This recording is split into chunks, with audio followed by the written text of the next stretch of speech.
Hello. How's everybody doing?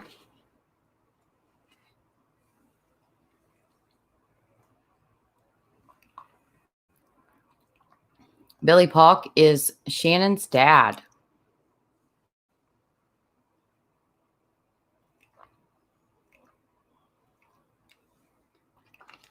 How's the sound working?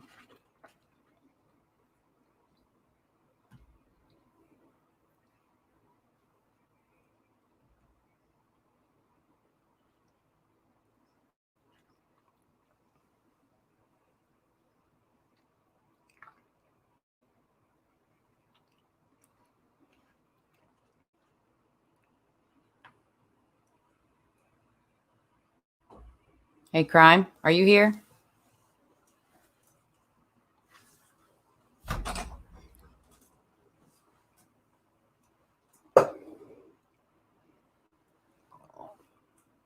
Thanks, Chris.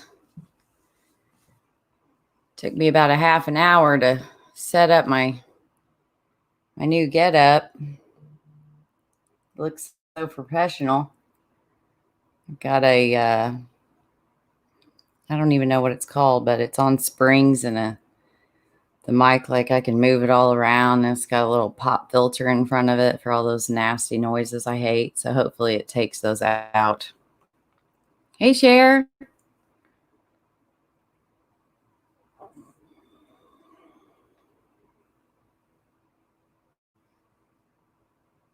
I'm really glad you're here, Billy.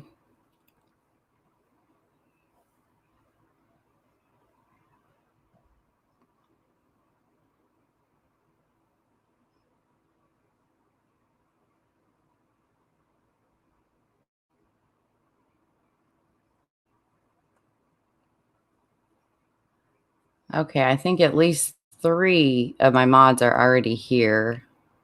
Nick probably heard my rules last time if he comes in. Chris and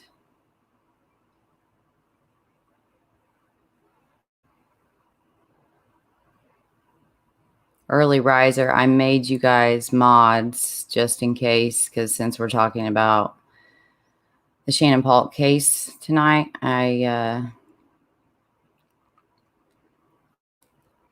I'm not real strict on trolls, Chris. My only real rule for my mods is there will be no derogatory or accusatory comments towards victims or victims' families. Other than that, I'm not picky.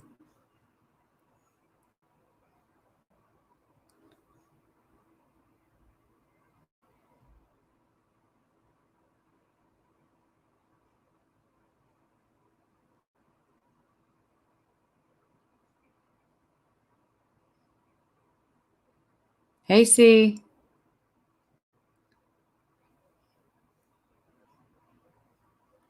I am not sure.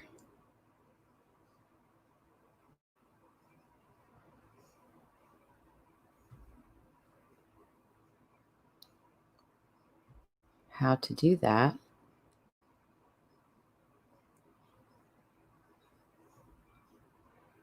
Crime, can you delete that comment? Oh, looks like somebody handled it.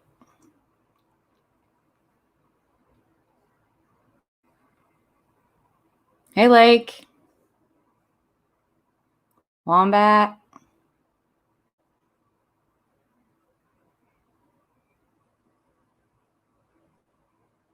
There's Nick. Where's Nick?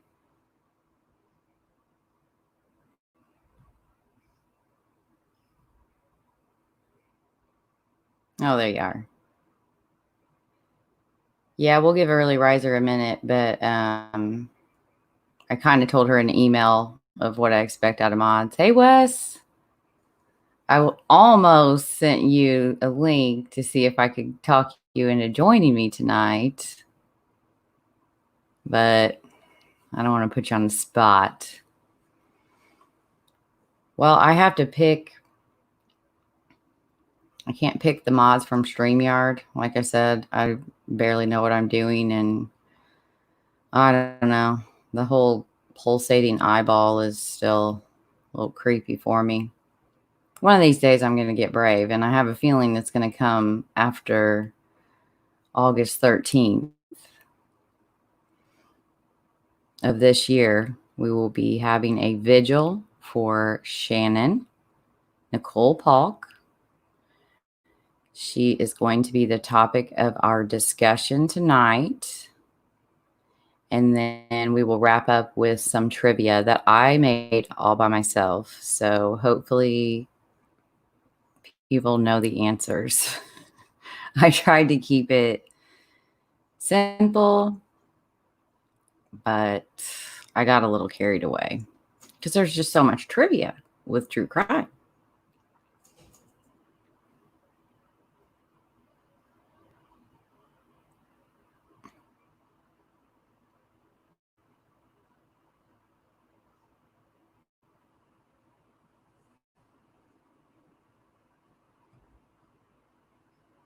Yeah, they really do.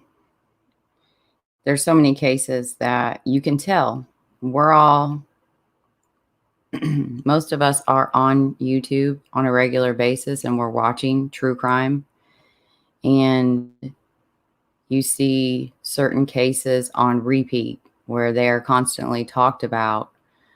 And there are so many others that don't. They don't get that platform. The media doesn't pick their stories up. Therefore, there is no pressure on the powers that be, and there's no accountability to those. No one is holding them accountable. I was just talking to Shannon's dad earlier today, and we were setting up for a phone call where we can kind of suss out everything that's going to be coming up with the vigil and getting things squared away. And the whole point of me starting this podcast, naively, I thought it would generate money. I think this episode will I'll finally get, I don't even know how they work it, because if I pay monthly, so it will finally have earned $10. So that's not really enough to do all that I thought I was going to be able to do, like hire a private investigator or a lawyer. But I still think it's feasible, and that's what I want to do for Billy, because I don't know about you guys. I know a lot of you in here, we've seen it because we've watched it together. The case of Vanessa, I'm probably going to botch her last name, Gillian, unfold on YouTube and in the news. Hey, Babs, thanks for coming. And those two lawyers and that family of them lawyers coming alongside of them and helping them to get their voice heard. I almost feel like that for Shannon's case, that would be more useful for her family. And yeah, lunch on Cold Truth. Yeah, once I pay off all of this freaking equipment, because I'm so OCD. I even bought myself some cashews because somebody said that could help with your mouth getting dry. The whole point of it was that they have salt on them. So what did I buy? Oh, no salted cashews. I don't even know if that's a thing, but he was probably like making a joke, and I took it serious. But I have chlorophyll water, Diet Mountain Dew, and unsalted cashews. It's worth it because it raises awareness. Yes. And I'm hoping that we could get a little pro bono. Biotin. Will that help with my voice getting all crackly? I know it's supposed to help my hair grow. I'm not sure. My point of bringing up Vanessa's case, it does look pretty solved, is that those lawyers, I really do not believe if it were not for the family and the family getting those lawyers, that case would be anywhere right now. I don't believe that her body would be found. I think she would still be missing. And so that's why I think that for Shannon and her dad, he needs a voice. He needs to be heard, and he has those rights. And there are certain things that we've learned from the cases here in Alabama is similar, that you have a right to information as a victim's family member. And so a lawyer can really help push that along. Hey, Ange.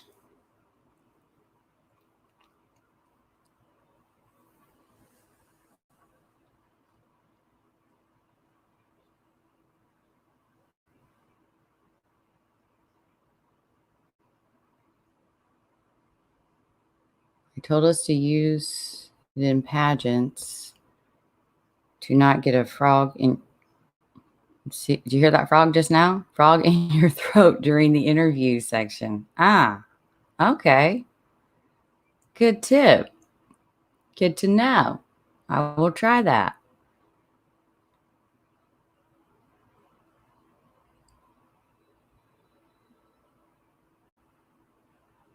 But basically, their lawyers are just advocating on their behalf, and they know the law. And yes, Fort Hood has got some issues. And when you are policing your own, investigating your own, there's going to be flaws. And that's why I really feel like in certain cases, and not that the lawyer has to be mean and and go after and just be like, but they know a prosecutor's office or whatever, they know that a lawyer, they're not going to be able to just like tell them things or slide around things, because the lawyers know the law.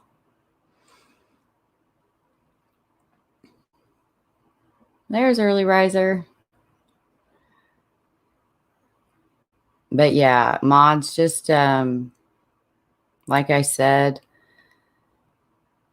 if there's any kind of derogatory comments towards a family or accusatory comments towards any victim's family member, that's got to go. They're immediately blocked. I'm not going to tolerate that. But pretty much everything else, I don't mind cursing. I don't mind trolls. I know that I'm probably a little bit different on that, but if one is getting out of hand, I'll handle it.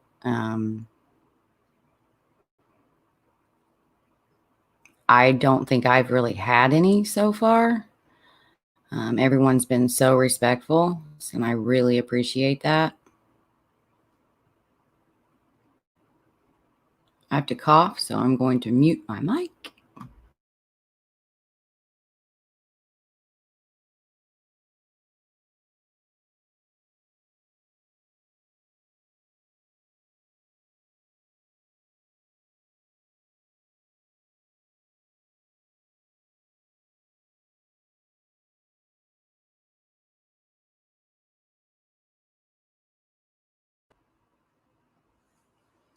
Girl, you go ahead and get it started. This is C, and she is going to be I'm going to interview her for the next episode of Shannon Paulk's case. She has lived there and still lives in Candlestick, where Shannon went missing. She lived there back then, and she lives there now. And yeah, I was thinking of another word, but yeah, okay, you could be a stinker. But she's got a lot of knowledge, and she has done so much crowdsourcing and getting, I mean, she set me up with Rick Hendricks. Is that right? Rick Hendricks. And he owns a bunch of radio stations. She's getting me on the radio. She's getting me interviews with different people in town, investigators, retired investigators. I mean, it's just been great working with her. And of course, Shannon's dad, Billy, and her uncle Charlie, and Aunt Jeanette, and Aunt Tammy, and her sister Lisa. Man, like, they have been so helpful. And without them, and this would not be possible. And you can ask all of them. We get tips all the time for Shannon's case. And we work together. And Brad, like, that dude is so smart. And I'm excited to have him on. Oh, did you? Yes. Did you happen to watch that video?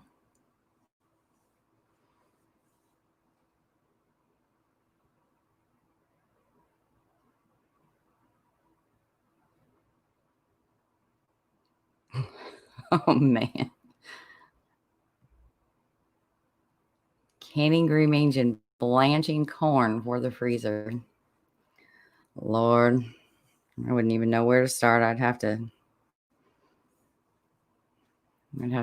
go visit West Virginia to remember how to do all that stuff.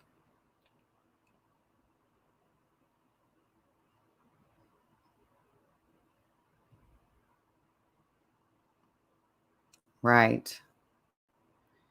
And I think everyone here has seen the latest episode of the Shannon Paulk series.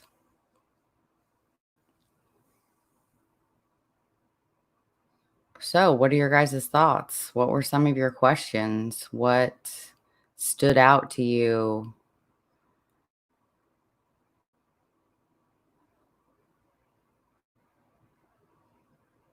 And if anyone wants to join me, just let me know in the comments and I will send you a link and you can join me live. Just remember, we're live.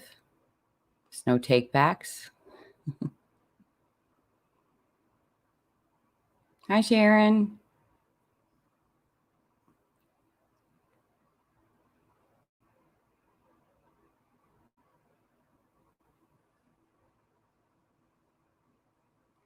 I know it does. We've talked about it, and and you had brought up a point when I came on to your live to talk about Shannon, and you brought up a good point of it's so hard to follow her case from the group because there's so much information and there's so many people, and that is amazing that we have such a great community there that want to see justice. But sometimes, like, even when I was doing the timeline, it was so frustrating because I was getting all of this, this has been 19 years. And so I'm getting all of this information that is recollection. And it's been amazing to watch as people listen to the episodes and they listen to or they read the Justice for Shannon page and in the group of how much that triggers memories for people.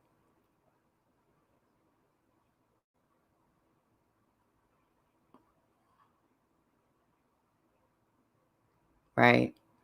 It really does. And it's just so senseless, especially with the child that Shannon was. I mean, she was such a trusting, loving light in the world. And it's just so senseless. And someone I really feel like they took advantage of the situation of what was going on at that time. And right, they have to. Wesley went there. He was the one I interviewed at the end there.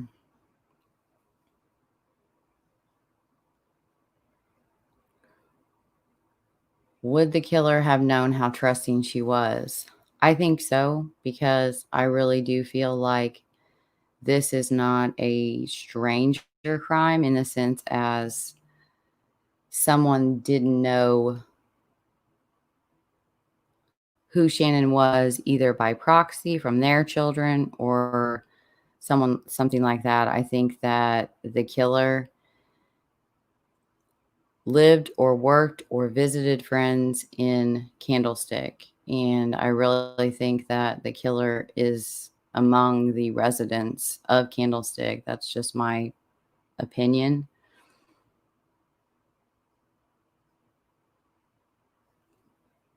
Yes,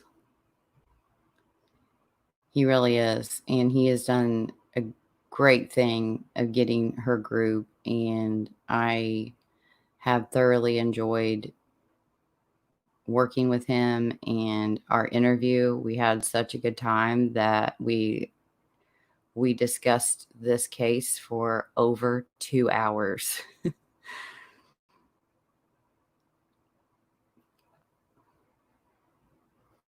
You all think this was personal?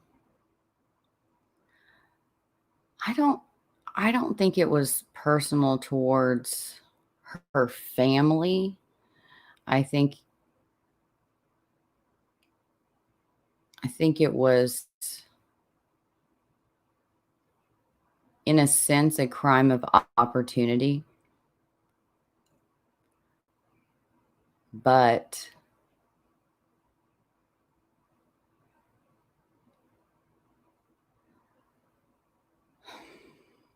I think that the killer possibly knew. Okay, so school was starting the very next week. Shannon had been gone visiting family members.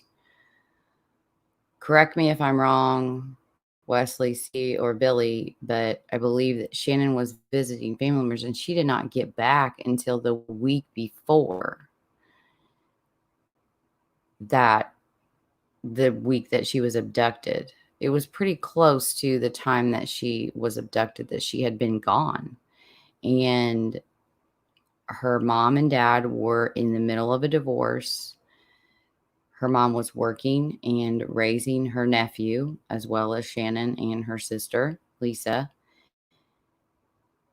And so I think that they probably had knowledge. And Shannon was known to be all over the neighborhood. And we have to remember that this was in 2001 when kids got to be kids. And they didn't have cell phones and they didn't have the things that keep our children inside.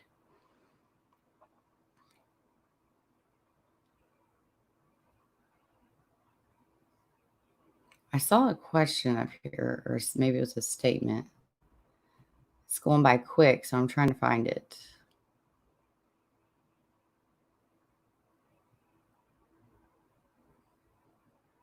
Yes, Chris, I hope that you do because you are really good at doing your homework and researching these cases and those anomalies, those, if there is any other link to any other one, like I mentioned in the podcast about the clothing.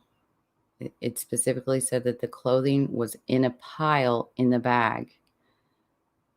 Clothing that, if it were to have been on Shannon, it would not have been in a pile. And so I think that was significant. But there's another case where there is a very similar signature, if it is one, Peggy Chappell. Her clothes were found in a pile. They were folded. We don't know if these clothes were folded. And I'm trying to find a phone number for Clifford Ziegler. He is still alive. And I'm hoping that I can get him to talk to me. Okay, here it is. I'm still confused about the guy who was convicted pedo and There was 2, right? Did they 100% get cleared?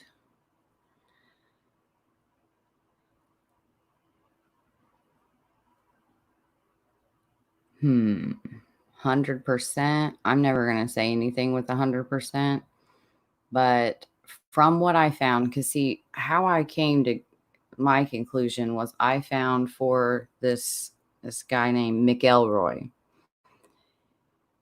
He was being investigated by the FBI for child porn. And he was convicted. Once he was convicted, he decided to appeal. And once you appeal a conviction, all of the details are then added to the public court documents. And so you can read a lot of what was said. And when I was reading that, it says specifically that they were obviously investigating him for this, that he had child porn on his computer, which he did, and he was charged to that. But during the investigation, the investigator realized that that he lived in Candlestick, and he also looked like the sketch. And so they also brought him in and questioned him about Shannon's murder, and they asked him for DNA. It says that specifically.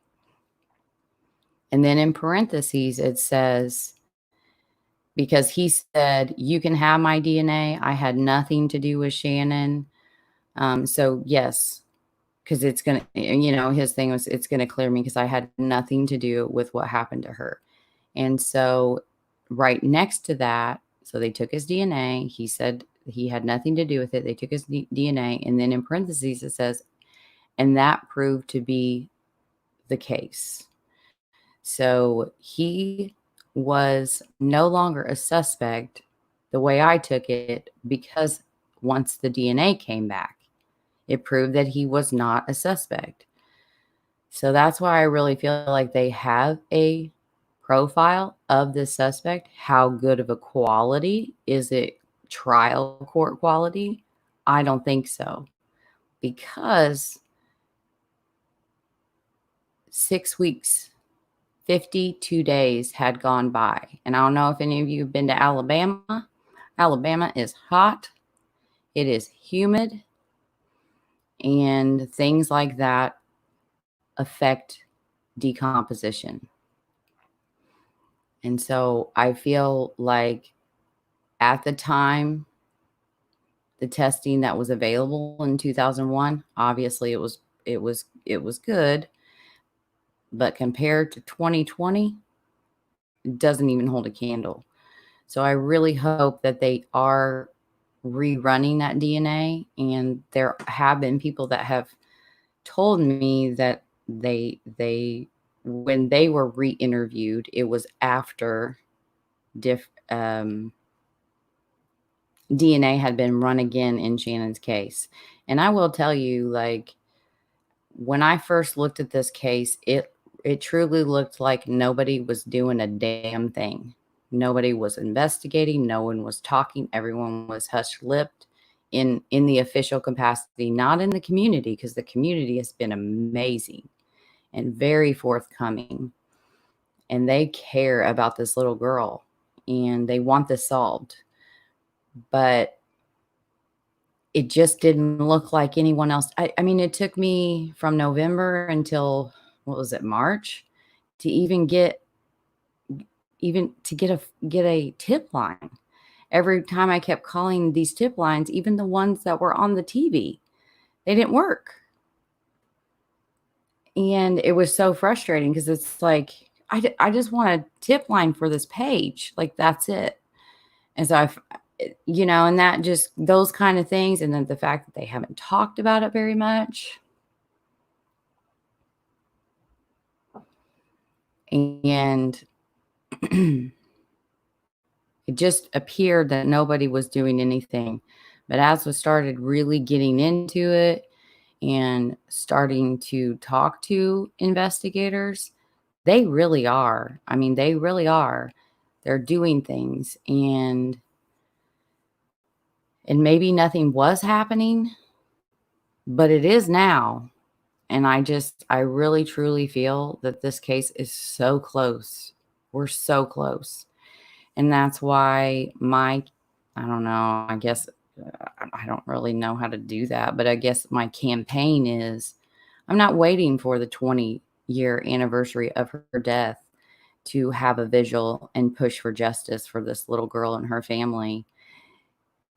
2019 is when the vigil is, and we want justice for Shannon and her family by 2020. We don't want to wait. And that always bothers me that the media, like, they haven't been really interested in helping with this, or I hope they get on board. It's not like there is a lot of little girls in Prattville that have been murdered before or since. I mean, this is a huge case, and I know that it means a lot to a certain group of investigators that have been working it diligently. And I hope, and the prosecutor, um, retired detectives, the lead investigator right now, he's always been very cordial and he responds to my emails. And he doesn't have to do that. And I really appreciate it. At the same time, I do want them to pay more attention and have meetings with Billy, who is her father. And see, I got sidetracked. Yeah, we have to keep the pressure on. We really do. The pressure is what moves cases, and that's why I brought up Vanessa in her case. That's what it takes. Maybe that's why they wanted blood.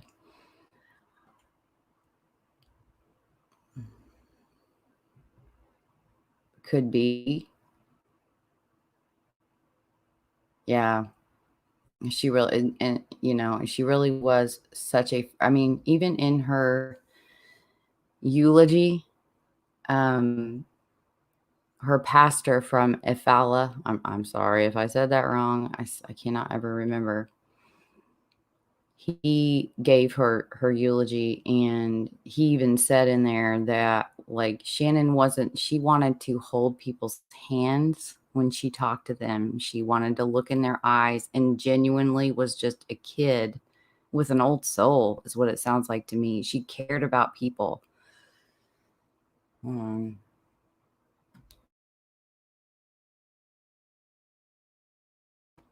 Sorry. She cared about people. And an 11-year-old, that when she's talking to someone, she wants to hold their hand while she's talking to them. Like, how precious is that? And he also said that whenever Shannon would see him, and other people have said this, it wasn't just hi, like most kids. I mean, my kids are just like, hi, yeah, you're like, hi, like, and not Shannon.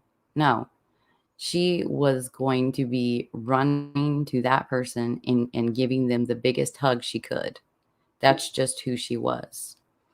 And that's why I say in the episode, it makes me so mad that the very qualities that make her so special and would have made her an amazing adult right now, who I have no doubt would be working with people in some fashion and making their lives better. But those same qualities are the qualities that this killer was able to use against her. Sorry, I'm very behind.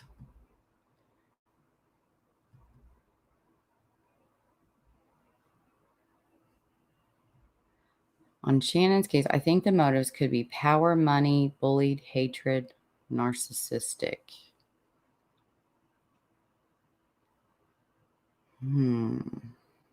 Power.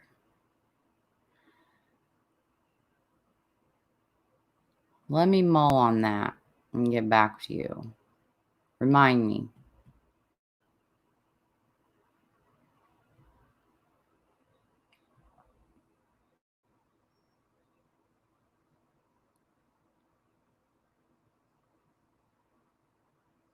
Could Shannon have been mistaken for someone else? Anything's possible. I don't think so. And here's why. Okay. And you'll hear from C in the next episode, because she's going to break down Candlestick for us. And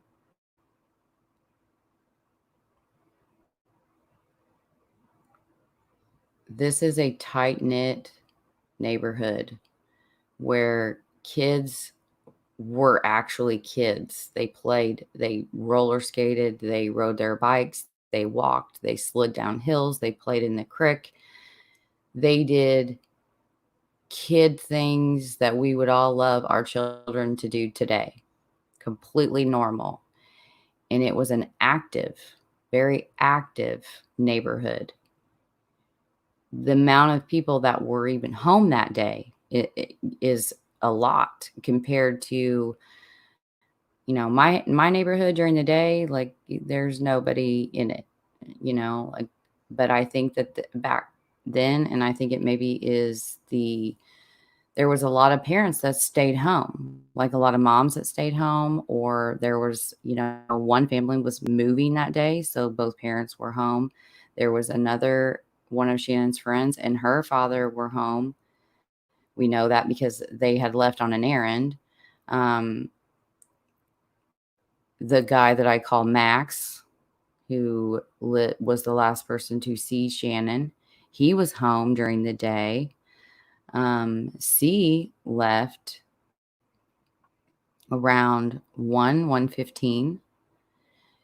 So she was home. No one heard Shannon scream. No one saw anything that was out of the ordinary.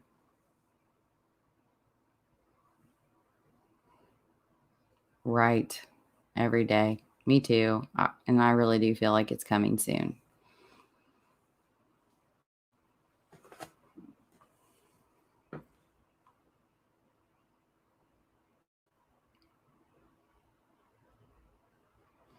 Yeah, the power and money. I don't think money definitely was not a motivator here.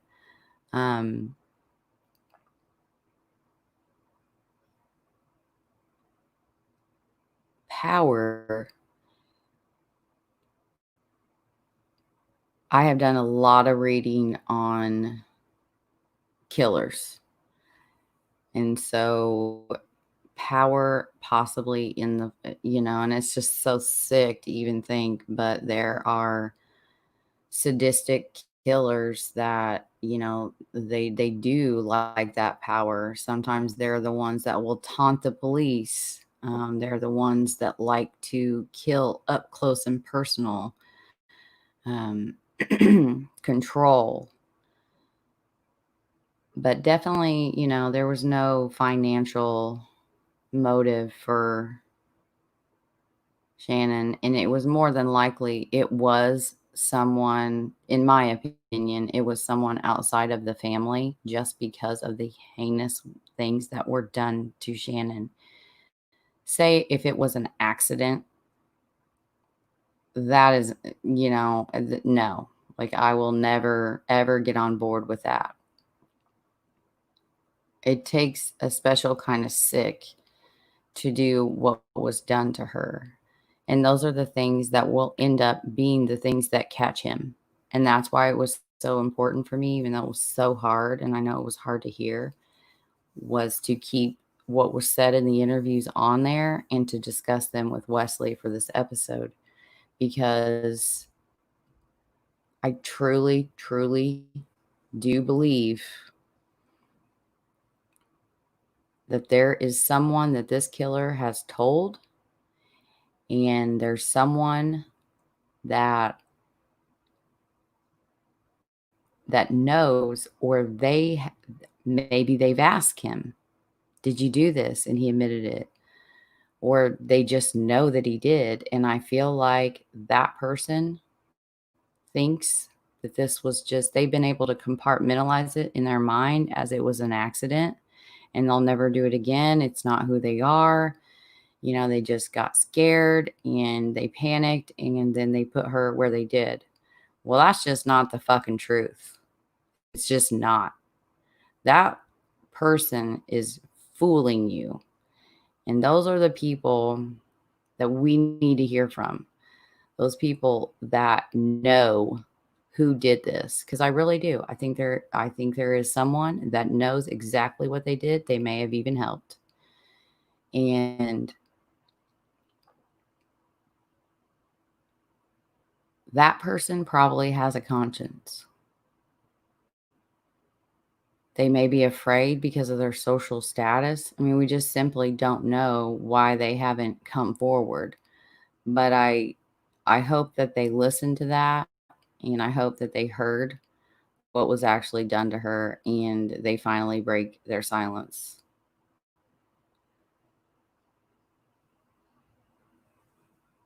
Yeah, I'm Mel. Maybe this monster had an ego trip, or possibly the monster had a twisted personality, or could it be a lady? I mean, it's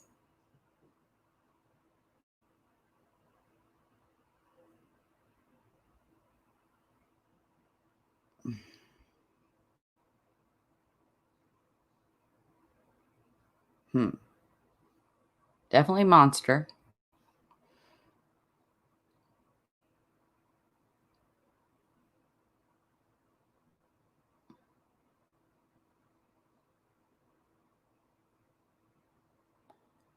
I mean, the investigators keep referring in the male pronouns, and there's never been a mention of a lady, but I think a lady is probably the one that knows.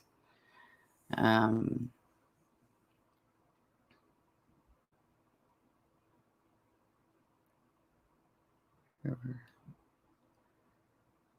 or revenge, proving a point, or simply loss of control.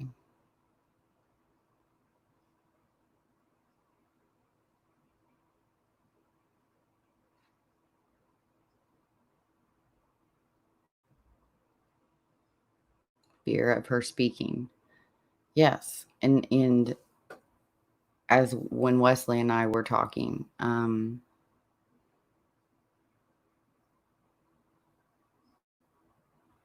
if the if this is a person that is motivated and their reason for is death, that is what they are seeking and what they want when they are killing, is death, then that would be more towards that, like the what we were talking about, as far as like that's a serial killer. Like they're not going to be able to just stop killing. So there's other victims out there. But say it was just a child predator that things went wrong, then she could have been killed in fear of her speaking. But would someone that their intent was not to kill, but to abuse, sexually abuse Shannon, would that person have done the things that were done to her at the crime scene?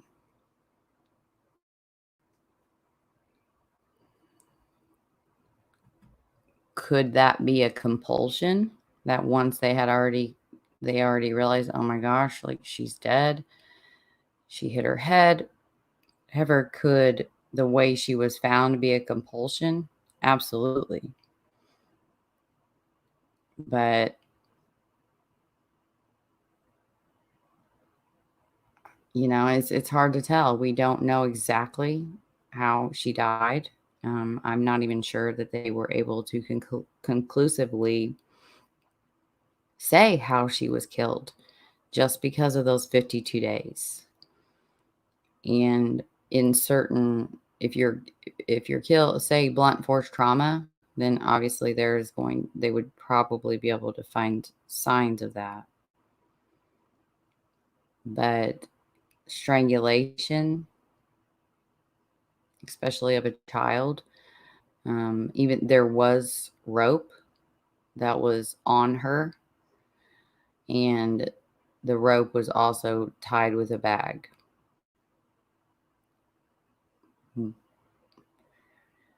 Make it look like a stranger pedophile. They wanted to cover it up.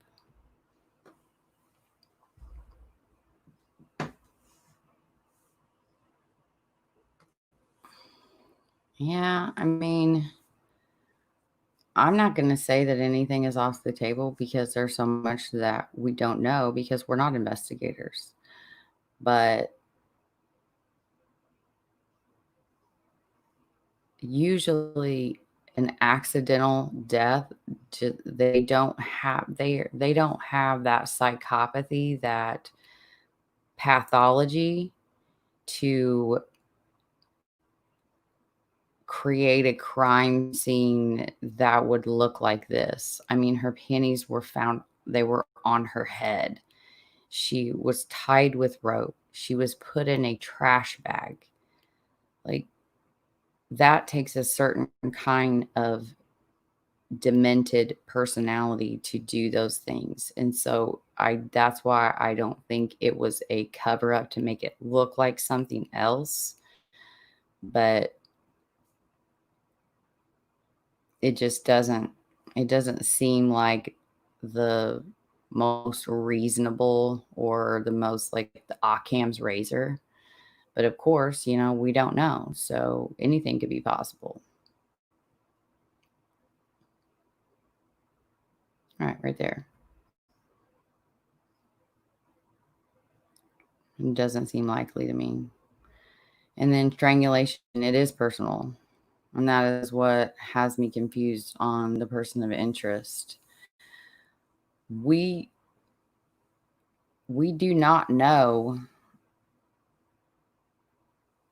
if strangulation was her cause of death. We have not, the autopsy, and this is not it has not been deemed a cold case. So therefore, all of that information is still sealed. But what was said and what was told to family members, which y'all heard, and what was said in the interview with the hunters, was that she was tied with rope and her underwear were over her head, and her clothes were in a pile in a trash bag. Now the trash bag had been torn open, but they were able to deduce that's where she was originally. Yeah, it could be. And and one day we're going to know. I truly believe that. I don't think this case is going to be one that's not solved. There's too many people that care so much. And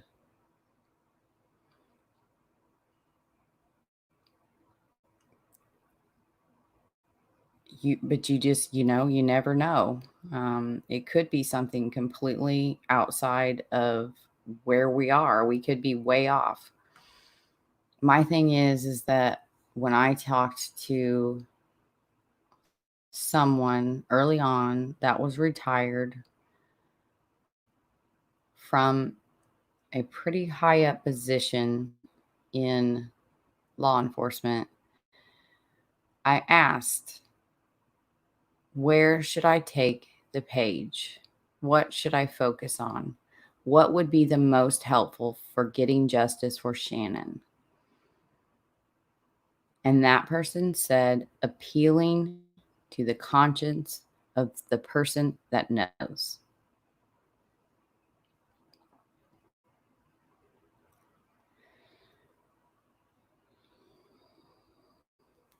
Right. And C and I were just talking about this today about really trying to, and I know Deborah is on board to help. And I think, Wes, I've already added you to the map I've created where we've been systematically going through and trying to add on. And just so you know, in case you didn't know, you can add to that. You should be able to add to that. And I'm trying to figure out, I literally like, I need a computer class so bad. I don't even know how I sent it to him. I sent it to him and Brad, and I don't even know how I did it because now I was trying to figure out how to send it to Deborah, and I can't figure it out. Oh, appealing to who knows? Yeah, which is, it was like hearing an echo because of Delphi. Delphi. I just want to say Delphi a couple times.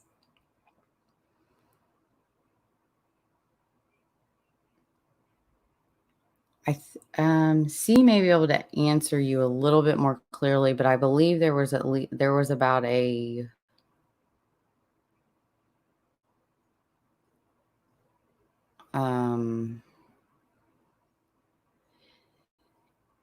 it was called Candlestick, and it was a little different. The setup was it was a lot different. I mean, this place was like gorgeous. I mean, there was a beautiful fountain. They had like a bus stop area for the kids with like, like a little area. They had a creek behind them and a railroad and woods on one side. And then on the other side was like still pretty, a little bit of woods, and then some businesses and that's where that really cute historical castle, it looks like a castle, it's like a top of a castle is. And it's also on 31, which is it's a busy road. And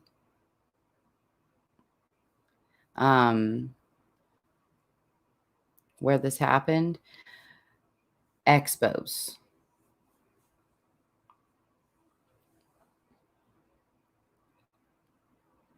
But the neighborhood is called which I had trouble finding it to until I found an address. All of the streets in Candlestick are named after baseball teams, which makes it easy and confusing, all in such an oxymoron. I had like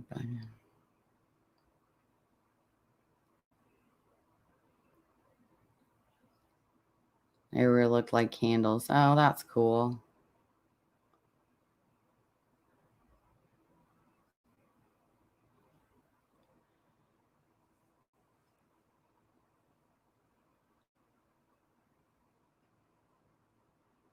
It was really nice. And so this is a place that is, when I was talking with C, she had said that there was another like entrance exit to Candlestick other than the one main one that I see, but that it was still, I mean, when we were talking about it, I'm like, yeah, but like, wouldn't you, I mean, she said you would be able to see it, but would anyone know that it led into Candlestick? Like, I don't know. I mean, it was just very closed off, and it wasn't, it was pretty, everything seems close together. I'll know more when I go there and I get to see it for myself because that makes such a big difference.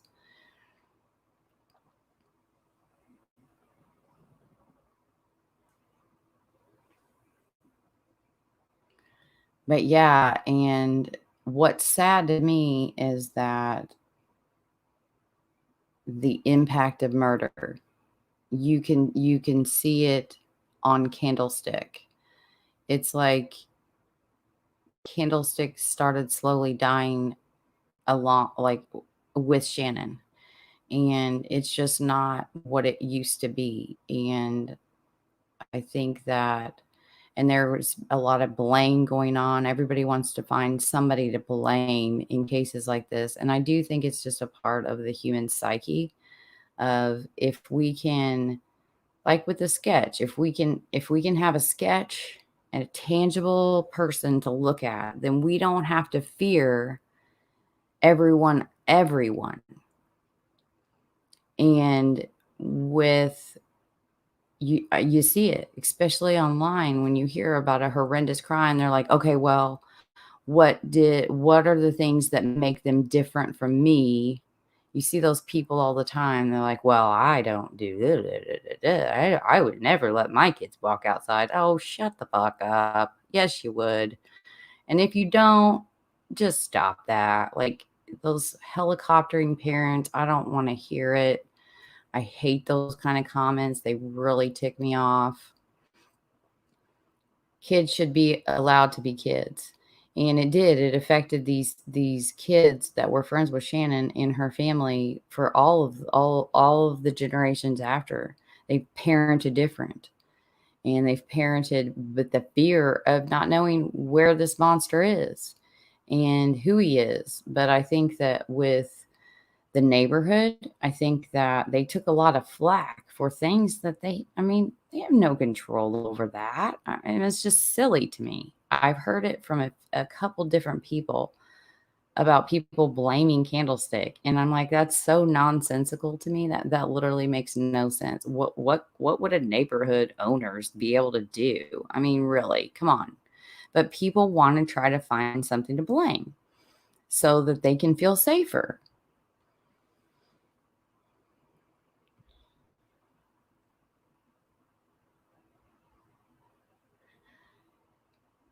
Where did it go? I think I just like accidentally deleted. Oh no. Is there any chance she was taken out through the woods to the other trailer park? There was a path or drainage ditch that provided access. Yeah. Um, I have never walked it. I don't know how far it is, but yeah, I mean that I've seen that, and I've also heard a in person like a conference. I had a conference call with someone who did tell me that a perpetrator had come through where you're talking about, and that's why I had brought it up.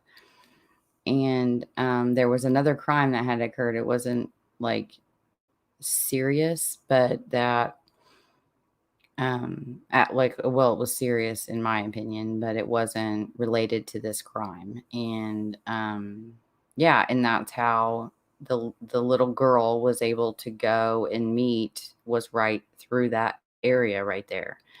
And she went to his home. He basically preyed on her, and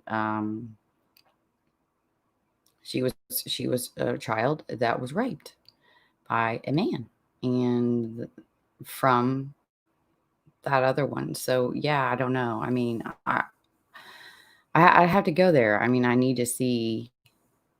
I've heard, Lisa and a few of the other kids say that there was past. I mean, there's always, you know, where there's a will, there's a way kind of a deal. But there was also a drainage ditch that went under 31 that the kids were known to go under to try to get to the gas station. Now, it doesn't go all the way across, so they would still have to cross a 2-lane road. But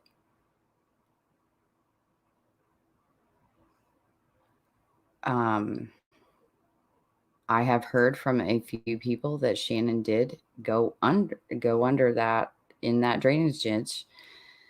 And that's why I feel like we really need to get to the bottom of this freaking necklace and where exactly it was found, because it say Shannon did. She wanted to get candy. We know that from someone in the group that has said that she came to her house sometime that morning and asked her to take her to get some candy. And so to me, it's not out of the realm of the possibility that she decided just to go ahead and sneak, because she wasn't allowed to do this, that she went ahead and snuck and did this anyways. And if she were to go under that drainage ditch and try to go to that gas station on her own, is that why the necklace was found there?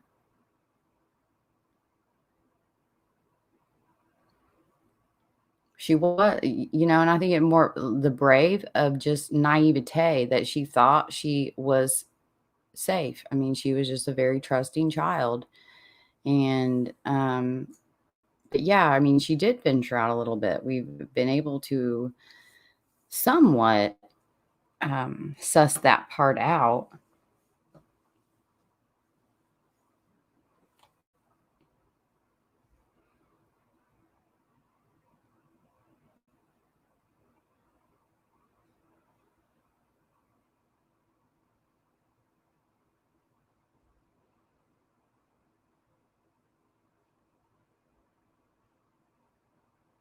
Oh, it's going by fast. They would definitely been seen for sure. Yeah, and I really do. I think that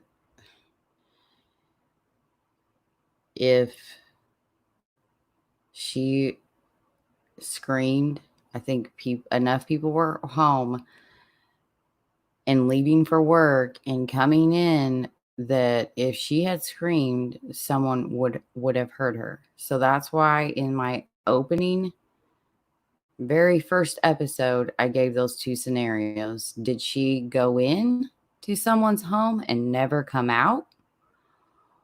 Or did she get in someone's car and went with them? Whether they tricked her, whether she kind of knew them because they were her friend's parent, or she knew them from seeing them around the neighborhood and just assumed that they were trustworthy because she did. She was a very trusting child.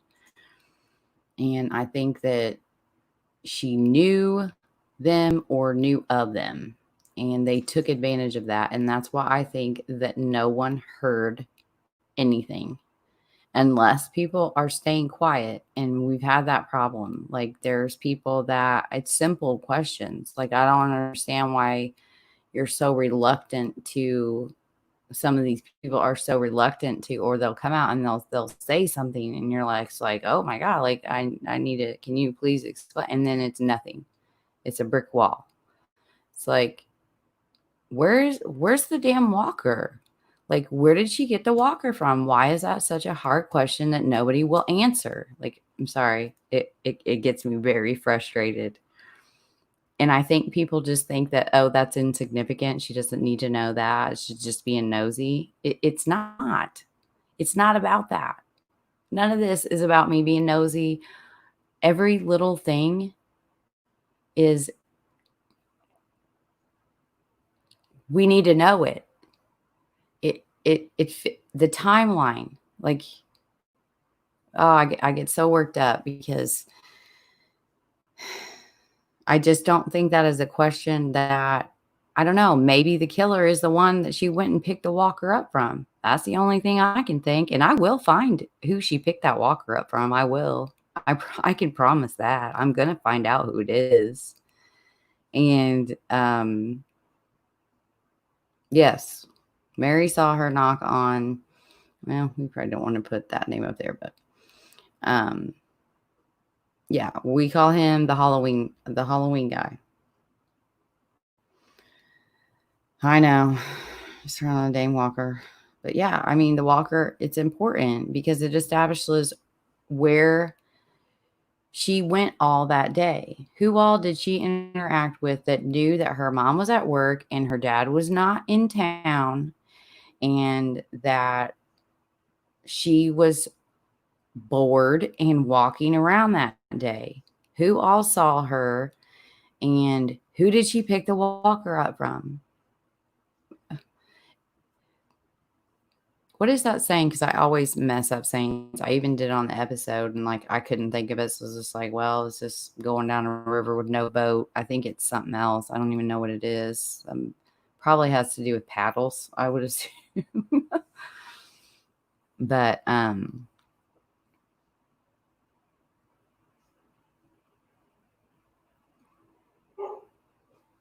when I started doing the timeline, there was a lot of information to add. And then it was like, it just all stopped. Conversations kind of stopped. I'm hoping that like the upcoming vigil starts getting people talking again. And I hope that the person that she picked the walker up will finally like just, hey, it was at my house. Like it's not that big of a deal. I don't think that the person that she picked the walker up is a suspect, but it sure is looking suspect. Up the up the shit creek with no up shit creek no paddle. Well, I really did botch it then, didn't I? So the up a creek with no boat. But you know what? Like it still fits because the boat is like the support, and the people that have been helping me are that support. So yeah, I'm just gonna stick with them up shit creek with no boat. Yeah, without a paddle. Oh well. But I'm sorry if I've missed. I've been trying to watch the comments, and I can kind of pull, if you guys want me to, I can pull up the aerial view and street views of Candlestick and where her body was found. You guys want me to try to do that?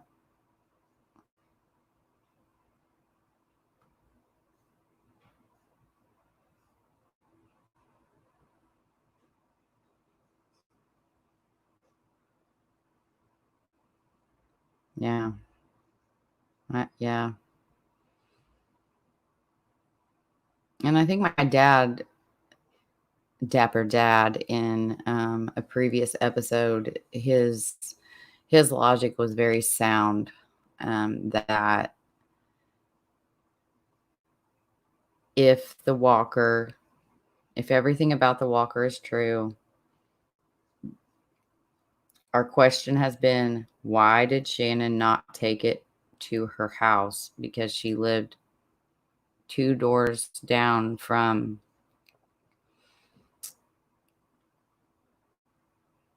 Max. His name is not Max, but the last person to see Shannon. Like, why did she not take it? And he was like, well, with knowing her personality, if she saw someone on that Main Street Dodgers that grabbed her attention more because all of the doors along Dodgers, they were, except for one. No, I think that one does too.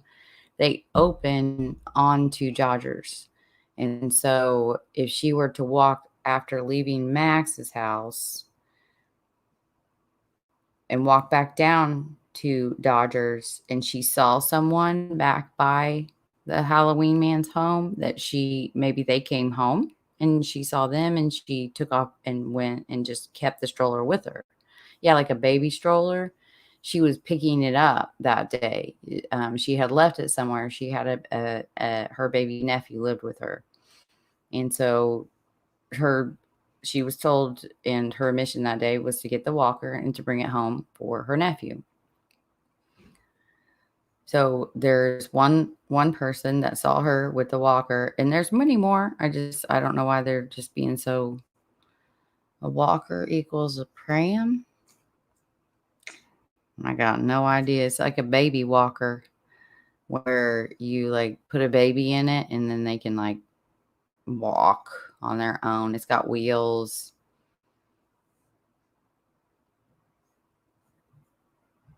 Has anyone worked on Dodgers that day that she may have known or in that area? I think that there were some workers that were there that day, from what we hear. But it's still like I don't know who they are, and some of them did not work for Corky's. So I would love to kind of narrow down who those people were, because those would be the only people that wouldn't stand out besides Candlestick residents.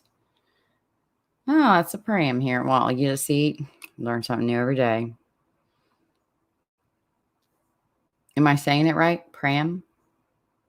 Pram? Prom? Mm.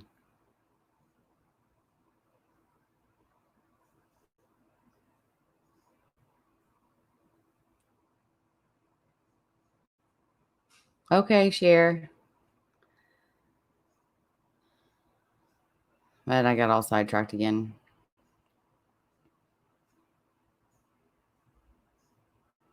I know there were workers there, but what I say was close to what you saw was close to the mailboxes. Hmm.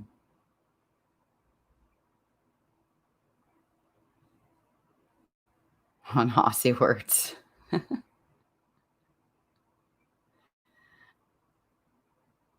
Oh, that reminds me of I think I already said that on here. If I did, just tell me to shut up. Just when I went to the gas station, I always go to the same gas station because, I have OCD, so creature of habit. And they had a new worker in there, which of course someone, with my issues is going to notice change. And as he's, talking, and it was clear that like he was probably it was an Aussie, like he's, down under. He sounded Australian. And so when I was leaving, he'd said like it wasn't as cheesy as like "good day, mate," but it was something, where the accent was like really noticeable. And then I freaking said all of a sudden I had an accent, and I like said goodbye to this dude using an accent that I literally don't have. It's like, what in the heck? Like, where did that come from? Anyways,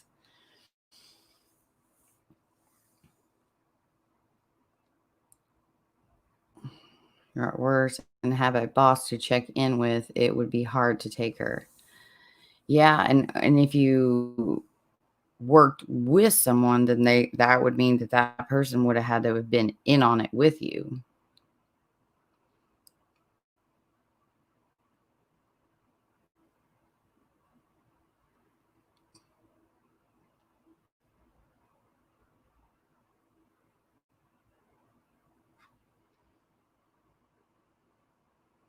And again, things that just I'm hoping to set up a time that when I'm there, um, to clear a few things up with some in-person interviews. But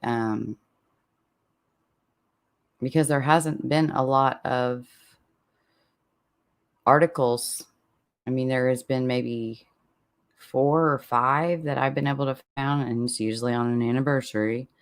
Like the 10-year or 15, or, I'm sure the 20. But the articles that I have seen, they say he continuously says we have 3 good suspects.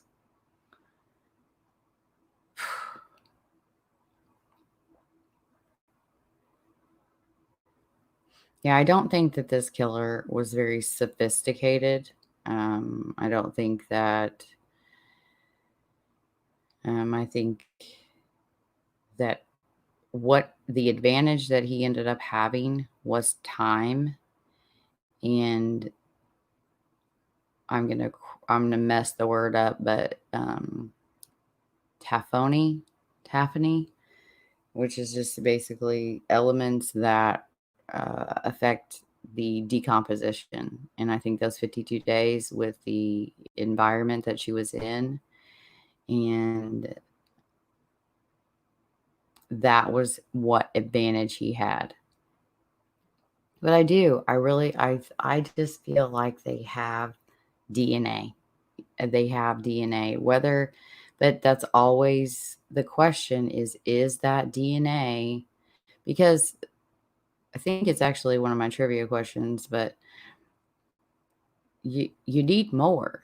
You can't, hey, thanks for coming. You need more. You are not going to get a conviction on the forensics alone. You have to be able to prove how and if there was any other reasonable way of how that profile could have been there. And they need to establish quite a lot of things that can make their case. And if you certain types of, say there was cross contamination, or in that transient evidence category of degraded, and I don't know, that's just my thoughts, that they just need a supplemental piece of piece, because they say we just need that one piece. And I think it is that supplemental piece that they would feel comfortable, because there's been a grand jury involved in this case from the very beginning. A lot of other cold cases that I followed, a lot of other cases, they don't have grand juries. So why is it that this one does? Is that an Alabama thing? I don't know. But there's been a grand jury, and they were extended in 2017, because to replace them would mean that they would have to fill them in on, like, what is that? 16 years worth of information.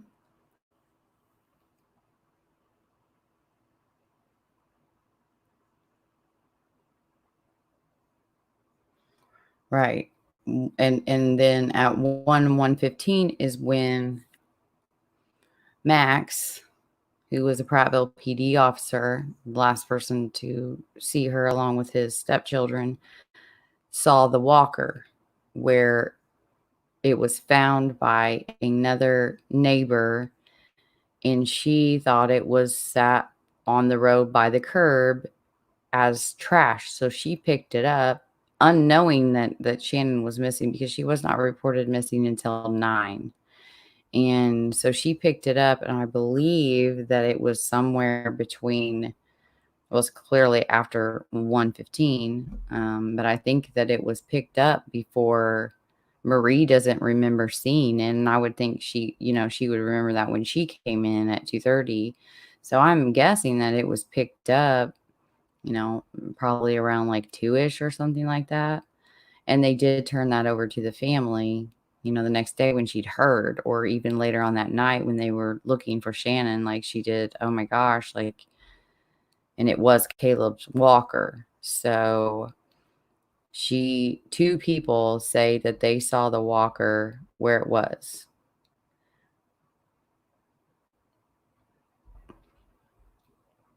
And to me, that seems like the place. And that's why I tend to believe that she got in the car with someone willingly. Or they said, oh, yeah, sure, I'll run you over there to get candy. And that's the thing, is like, I thought it was so odd that the guy known as the root beer man, Jack Gibson, I can say his name because he has a relevant record. He, when the family went and knocked on his door, for one, it took them a long time to get to his house, to come to the door. And then when he came to the door, he was fully dressed. And he had said, oh, she probably just went to get candy. That's a really weird statement to say at nighttime, and like, well, then where is she now? How did he know that she was wanting to go get candy? Because he didn't come out. He didn't search for her. And I know they say he's been cleared. And the only thing that I think that they would be able to clear him is if there is DNA, is the same with what I opened with McElroy.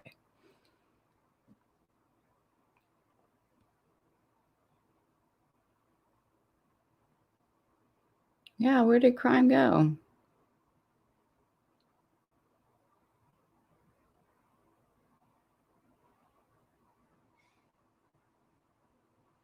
Okay. I promise I was not going to go super long.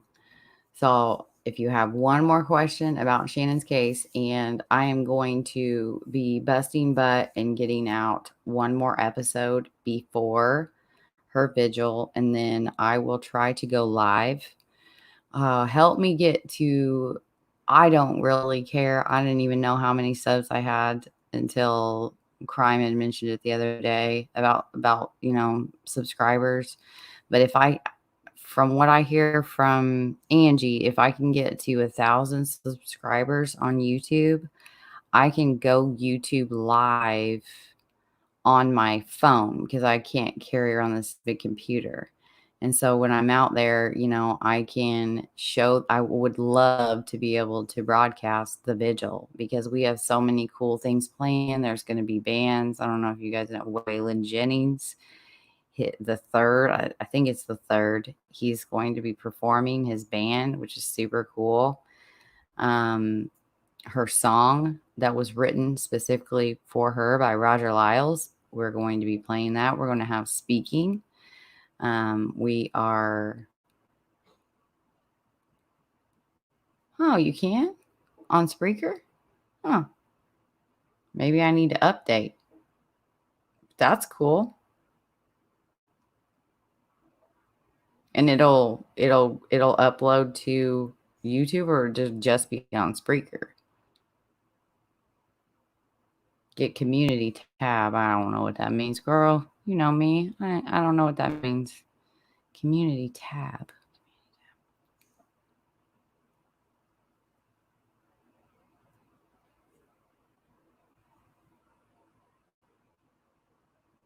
But yeah, so if I can't go live on StreamYard and it upload to YouTube, then I'll go live during the vigil, and because I would like to, or maybe even to her Facebook page, Justice for Shannon Paulk Facebook page.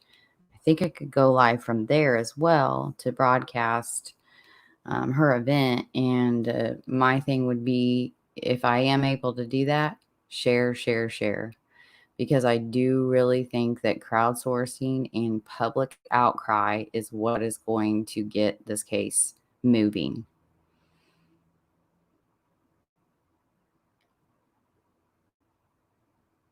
How could anyone hate you? Wes? Definitely not. They cool. I mean, anyone that has a Doberman in my book, they're just automatically like cool status because I love my Dobie.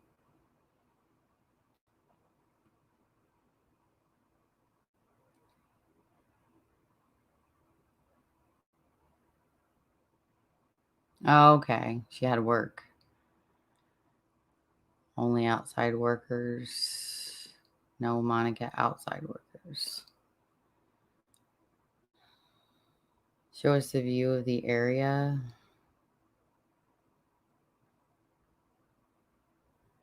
Keep spreading the word. Yes. Chris, what I'll do is I'll try to, I think I might have someone that might be able to help me. She used to do this and be able to set up like PowerPoint. And so what I'll do is I will try to create like a little short video of I've been wanting to do it because I think that it really does help understand the crime. So I will try to get a video, but if you're on the page, you can kind of see I've posted some of those pictures. But for tonight, I'm going to wrap this up because it's 10 and I want to get to the trivia. So we can be done here pretty shortly. I want to try to keep these a little shorter. They just get a little bit too long for people. So who's ready for some true crime trivia? And the winner gets to pick my next Sunday Night Live topic.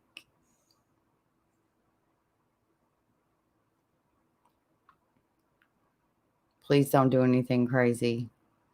Please don't give me anything crazy. Oh, you got you a hater. Oof. You know what? Let him, girl. Let him. Or guy. Okay, first question. Okay, so mods, you're gonna have to help me keep track of like who got it right and keep score. It, who's staying for this part? the trivia. Oh, thank you, Chris. I need to set up Twitter. I am so Twitter dumb. I don't even understand why it's called Twitter, but when you say something on there, it's called a tweet. Why isn't it a twit? It just doesn't make any sense.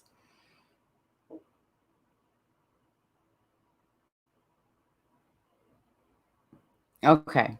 So help me keep a tally of like who gets them right first. First question. What was the name of the English serial killer who killed 213 people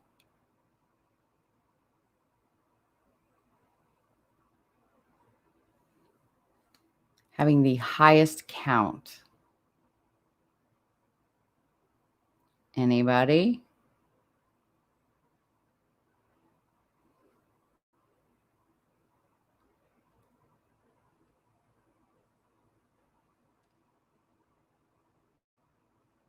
I know this one might be a little bit hard because I know you're all going to know his moniker, but his name, especially since it was English. You know this one? What is it?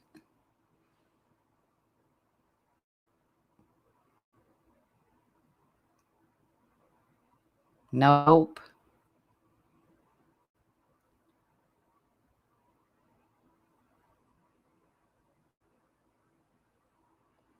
It's one of those where I'll try to give you some hints where I don't know. I don't think he doesn't, to me, he just doesn't really meet the criteria of a serial killer. No, not Jack the Ripper, not Hitler. That's a good one. But not Hitler. Because I don't know. I mean,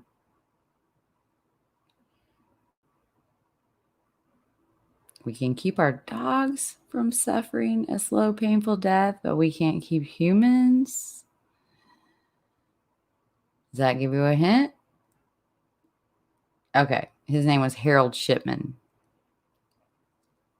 He was a doctor. Well, he was obviously lost his license after what he was done. Yes, he was a doctor. What was his moniker? Wait, you're killing me.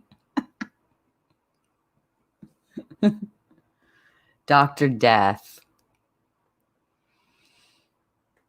Next one. What is the name of the savage Canadian killer who killed, dismembered, and ate a man on YouTube?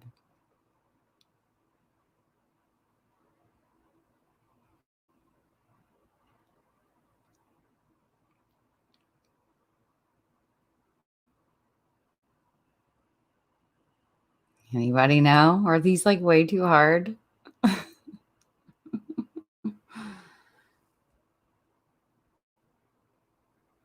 Yes, Wesley. With the point. In his previous snuff film, what household item did he use to kill the kittens?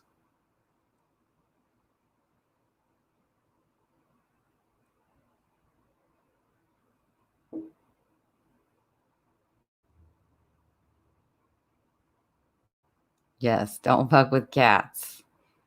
It was pretty crazy. And sleuthers were the ones that figured out who he was. Vacuum. Early got it. It was a vacuum. It was disgusting. Ugh. Okay.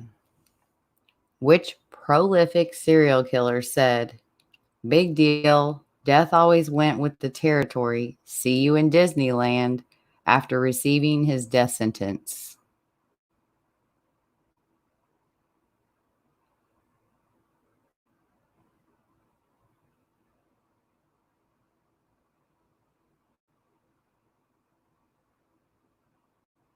Well, I didn't watch it either. Oh, no way.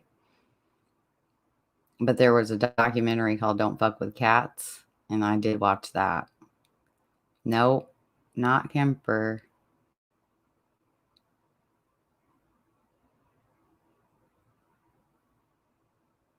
He was known as the night. Yep, Blake got it. Richard Ramirez. And I already just gave away the other one. He was known as the Night Stalker. The FBI has defined 3 distinct types of serial killers based on the way they carry out their murders. Organized, disorganized. What is the third category?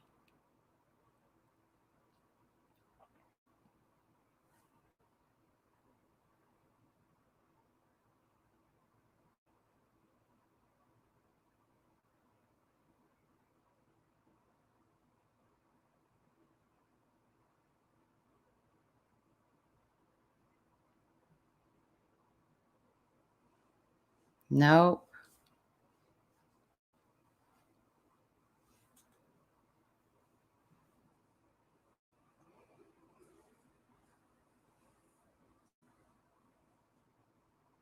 Nope.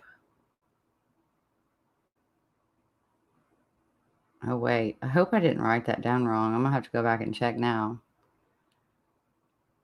Because I wrote down medical. Yeah, it wouldn't be methodical because that would be an organized. It's medical.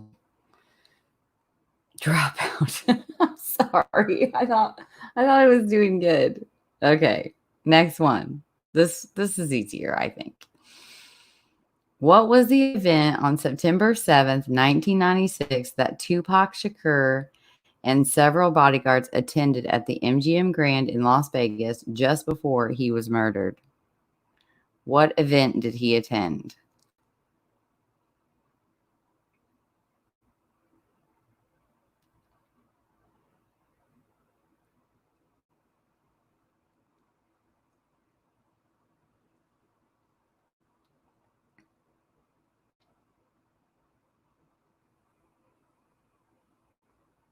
It's just not nice. No, I don't think he was into that. Let me tell you. Does anybody know? Twerking at the male till you fall. No, no, wasn't that. This is pretty famous. Tyson fight. Angie got it. Does everybody have 1 point? Angie won. Wesley won. Oh, she even knew it was Sheldon. Oh, Nico got it. Okay, well, hopefully you guys are keeping track because I don't even know. All right. What percentage of murders are said to be committed by serial killers?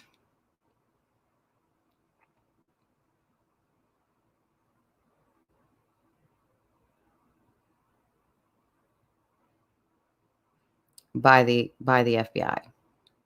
What percentage of murders are said to be committed by serial killers?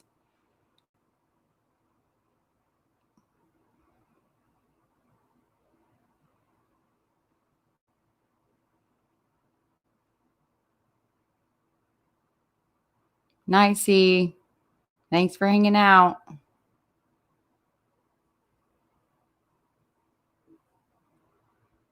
We got or 5, 30%, 20, 15, 20. Early riser. I'll give it to you. It's less than 1%, but we'll give you 1%. Isn't that crazy? It's not really. Although someone else has said that they think it's more like 2%, and I would tend to have to agree with that. What American serial killer has the highest victim count? The American serial killer with the highest victim count.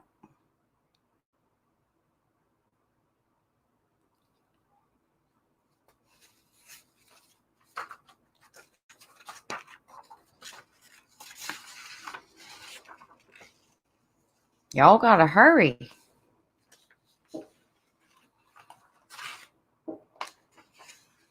Anybody going once, going twice? Pass.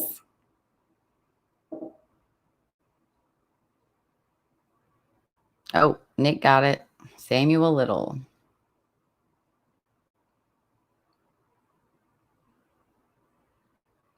What did Samuel do once caught to help investigators locate his victims?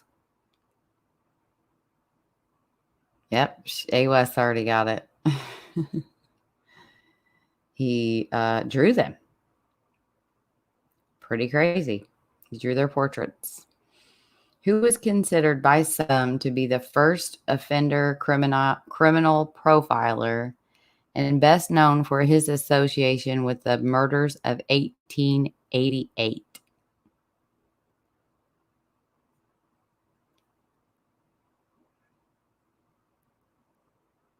He gave the first profile of the murderer. I said it before on here.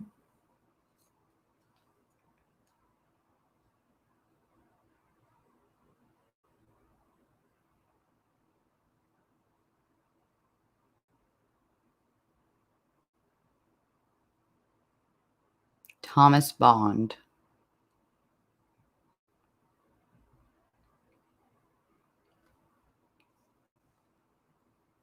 Thomas Bond was his name. And what notorious 1888 murders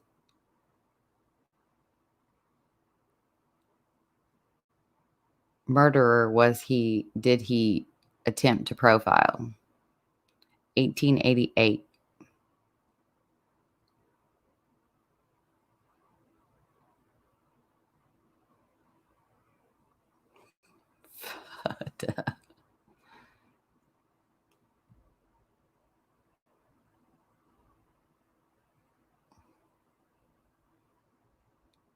Anybody? Jack the Ripper. Wesley got it. Oh, no, Lake got it.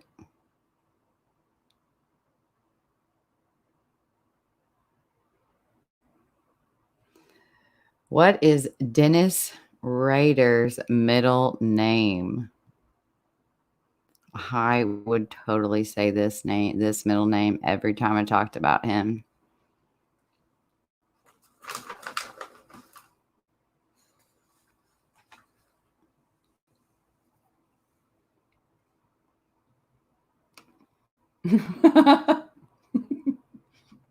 Make me choke on my statues.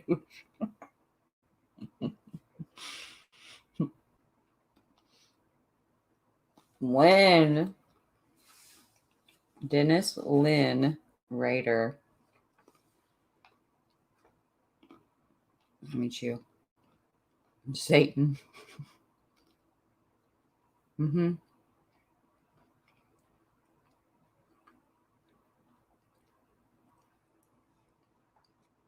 Who dubbed him BTK?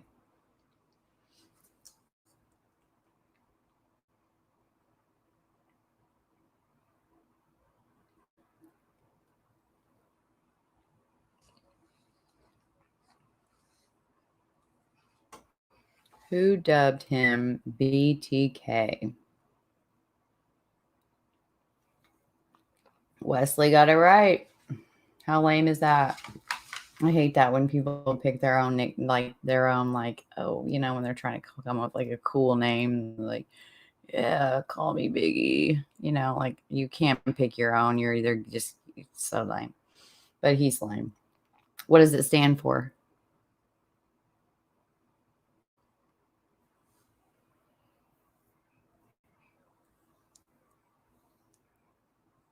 What does BTK stand for?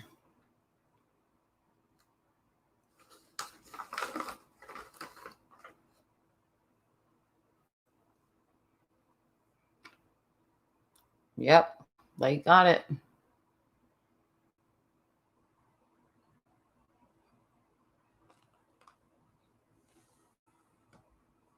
How was he eventually caught? BTK. This is a classic. I laughed so hard.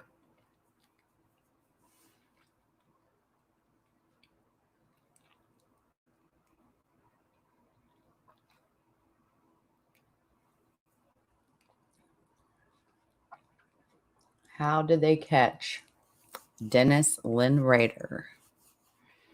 No, I don't think Odyssey caught him. I don't think he did. Nope.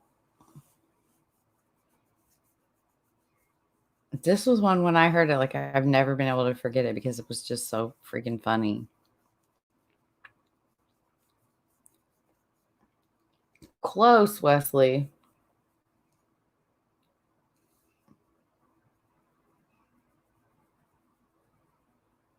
I guess I'm not. What did you say?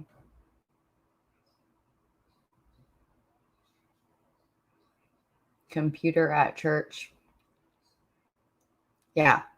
So he sent the invest to the station a postcard leading them to a cereal box with a note in it.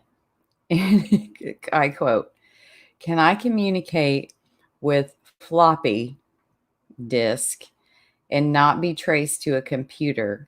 Be honest."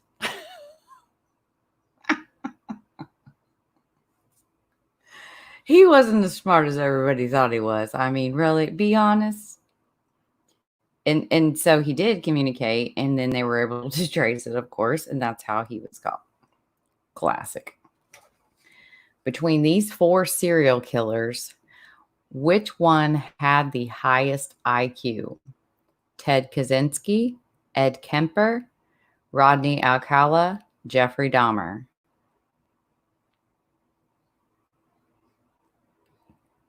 Who had the highest IQ? Nope, not Kemper.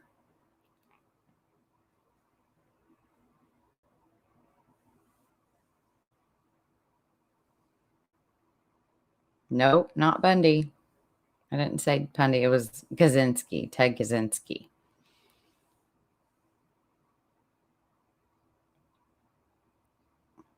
Nope, not Dahmer.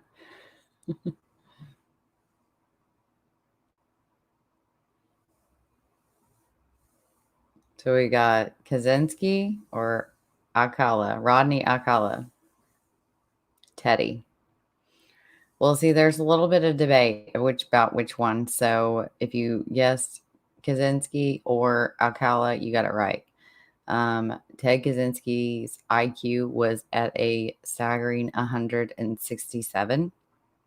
Rodney Alcala is 167 to 170. I guess he took a couple tests and one was 170. So Ed Kemper was 145, and so was Jeffrey Dahmer. Like, I didn't know that about Jeffrey Dahmer. And then when I was looking at these serial killers, because it listed like a lot of their IQs, and these were just the ones that I knew people would know from America. But man, like even Ted Bundy, his IQ, I think it was like 136. But yeah, they had some pretty high IQs. I wonder why that's never in the profiles. Okay, what type of forensics can be determined to what? Okay, what type of forensics can determine which identical twin is the killer? That is, if they leave it at the crime scene. Yeah, Bundy was 136, 135 IQ, which, I mean, that's not that high.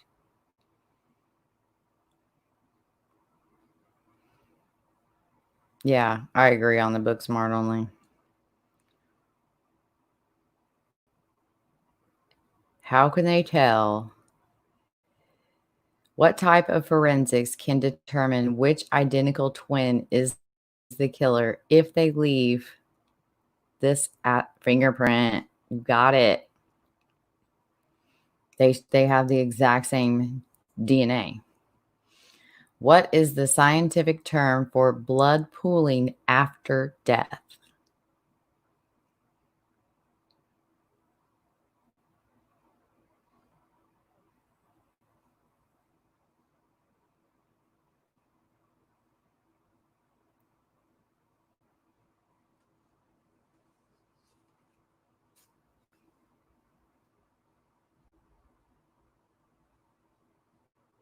Anybody? Don't be looking it up. I still. Yep.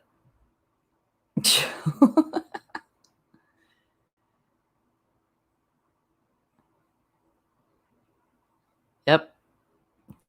Labra mortis. Name the killer who made a suit out of human skin and used skin and bones from corpses he dug up in cemeteries to make furniture and decor.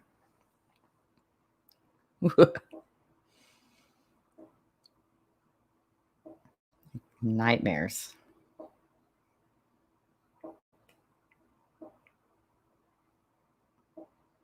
He made a suit. He was a serial killer, kind of, and he made a suit out of human skin. And then he liked to decorate his house from bones and other things that he found in Ed Gein. Lake got it. Hannibal Lecter. Oh, wait. Wes got it. Eddie Gein. I don't know. Somebody else got it. But if whoever said Ed Gein, because Ed, there's like Ed Kemper too. So, how many times did Ted Bundy escape from jail?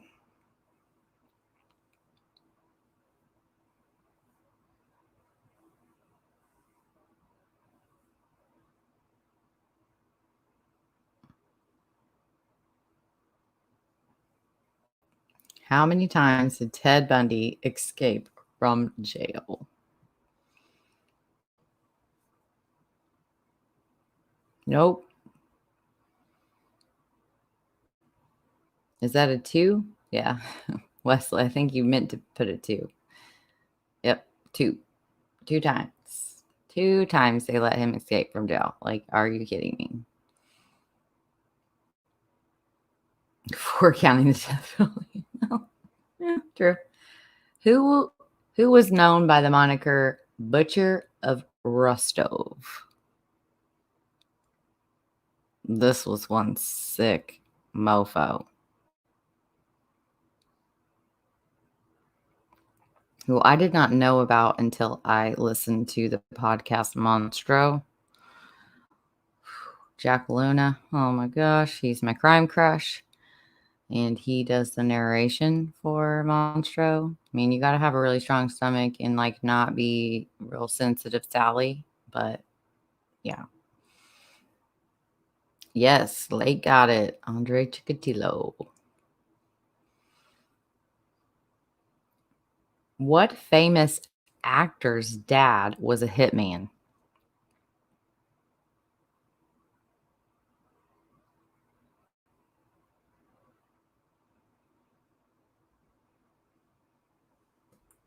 Famous actor. His dad was a hitman.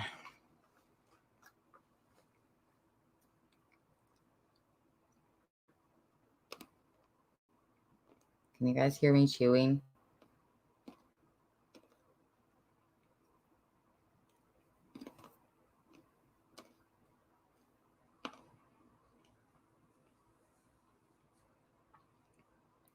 I'll give it to you like, because his name is Charles Harrelson, but it was Woody Harrelson's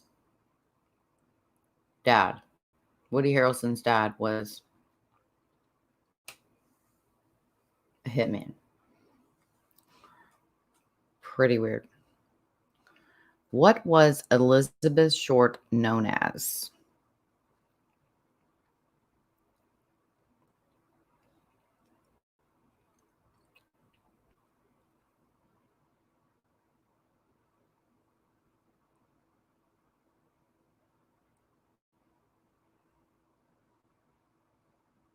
Yep, Lake got it. Who is considered the father of Western philosophy?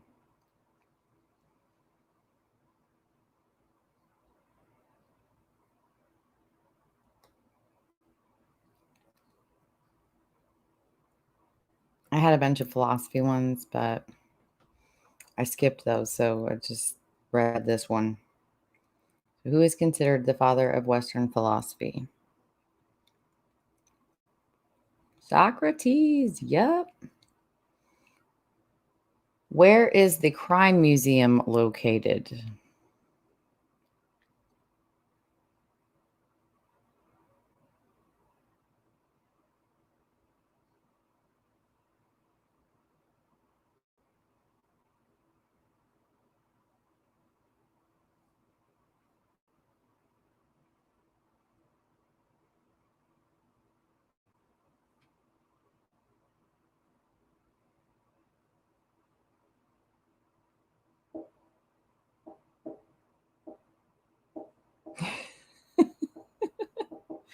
You are doing awesome.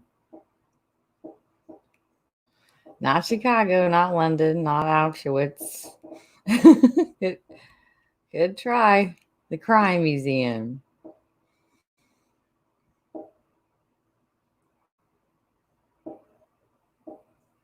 Good night. Washington, D.C. Who is the founder of the Murder Accountability Project?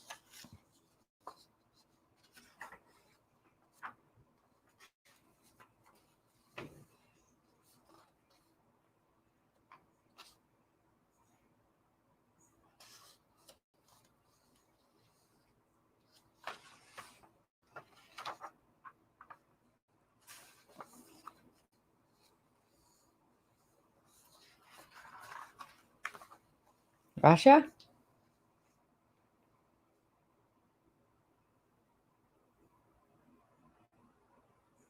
Nick got it.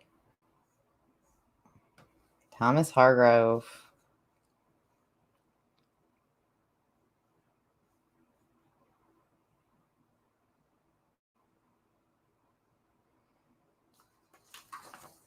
Man, these are all just like really hard.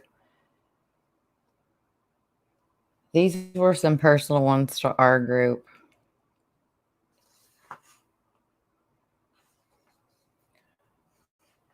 When Incognito Society is deciding on whether to listen or watch anything about Delphi, what makes her turn it off immediately?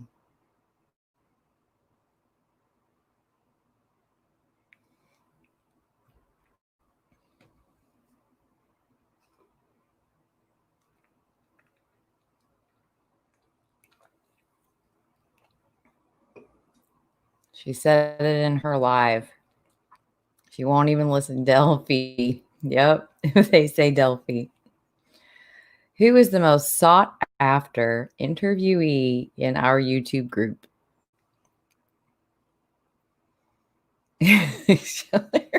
You, I think you have 100%. Like you're at 100%.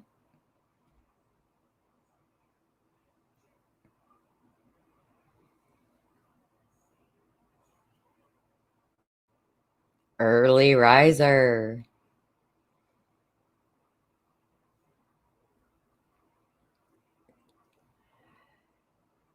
In what country did Ray, in what county did Ray Hanish's murder occur?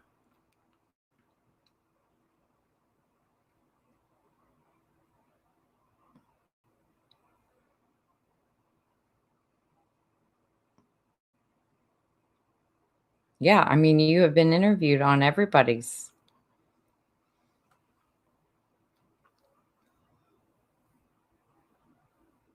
Nope. Close. It's right by there. White. White. I think Lake got it. How many suspects are involved in Nicole Bowen's murder?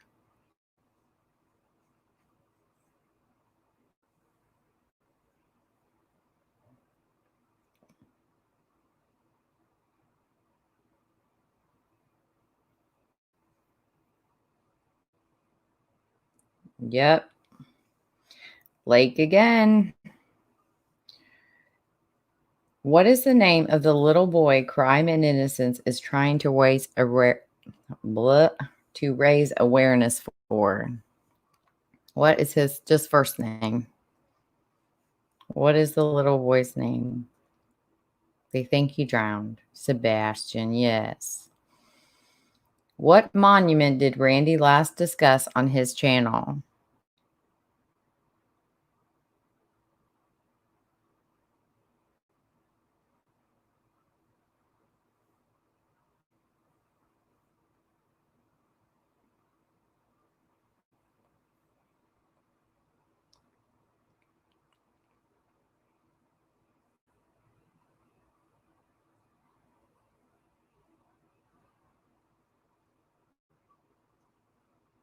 Well, I don't know. Could be. It's called the Freedman statue. I think it was of Abraham Lincoln. What is Hoosier the Bruiser's favorite pastime?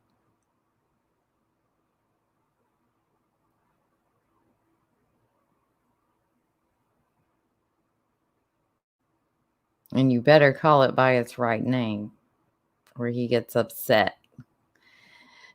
You got it. You got to call it cannabis.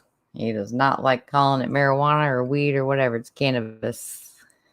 Who named me Hell Mel? This one is just because I couldn't remember and I really wanted to remember. Who called me Hell Mel?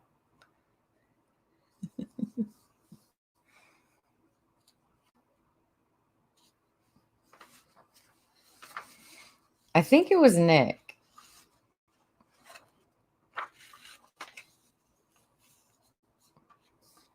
Was it Wombat? Was it Nick? Yeah, I think it was Nick. Or Chris. That's what I was thinking. It was either Nick or Chris, but I think it was Nick. After saying he wanted to marry my voice, which I don't know why, because I think it's terrible.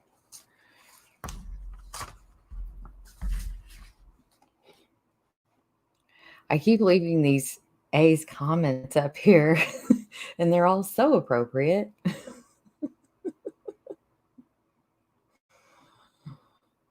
It was Nico.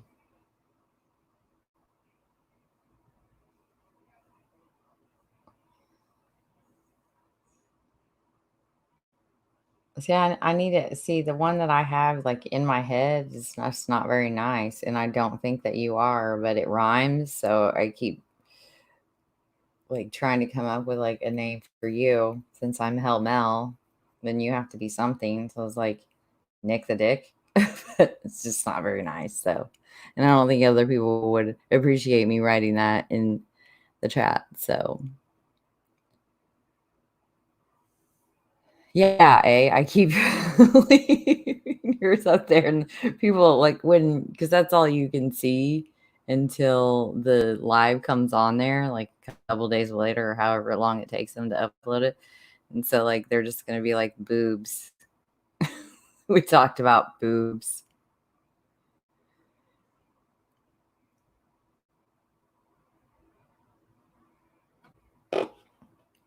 Yeah, so nick it. Maybe nick it. But see, I have one for Otto, so he's Ottoman. Otto Man. And that was just like an accident, as my phone just spelled out Ottoman one day, and I was like, I think I kind of like it. I'm gonna start calling him Otto Man. And he always tells me to put his feet up on him, so it's like perfect.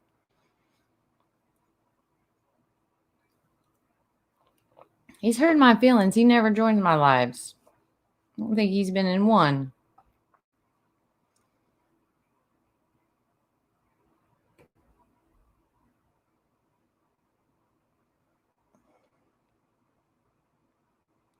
Nick the Dicks. See? Yeah. Like, I guess I could just put that.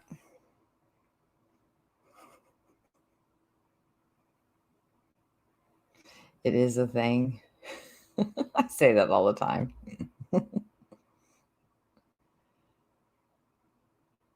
He's always on the go over at Chuck's. I don't know who Chuck is. I don't follow very many people on YouTube, but I do know that Gray is live right now, so I'm assuming that people are wanting to get over there. He did a live earlier. I caught some of it and I want to listen to it back because it was an interview with JJ grandparents and what was it? I have Charles in my head. Is that right, Charles? Her ex-husband that died, like he did an interview with his parents way back in like December before anyone really knew about it. And in there it showed because he's built this like pyramid, basically like a murder board. And back in December, like it was so small compared to how far that case is freaking stretched now. But I think he was going live at 10:30, so I bet that's probably where Chris was going.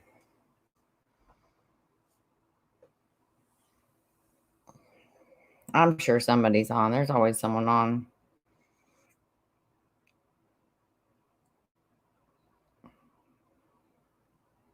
Where have I been? Oh, Lafayette Shenanigans. Hi, thank you for joining us. I think I saw a comment earlier. I've seen you in some chats. Bachelor party. Dealing with craziness. Yeah, right. All right, guys. Well, I hope you enjoyed tonight. And I will try to make, if I do a trivia night ever again, I will try to make it a little bit more user friendly. And I was just trying to go off of my memory so I didn't have to look a lot of shit up. So you just got what was floating around in my head. That's it. Girl. It is 10:30.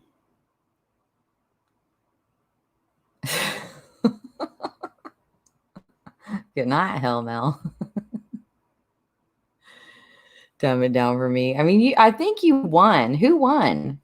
Who won? I am not going to block you. I don't block people.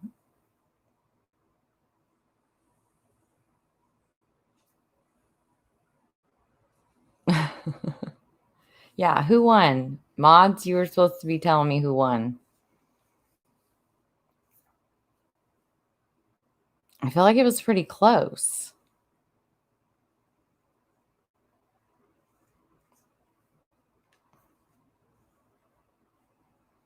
I feel like it was pretty close between like, oh yes, definitely West.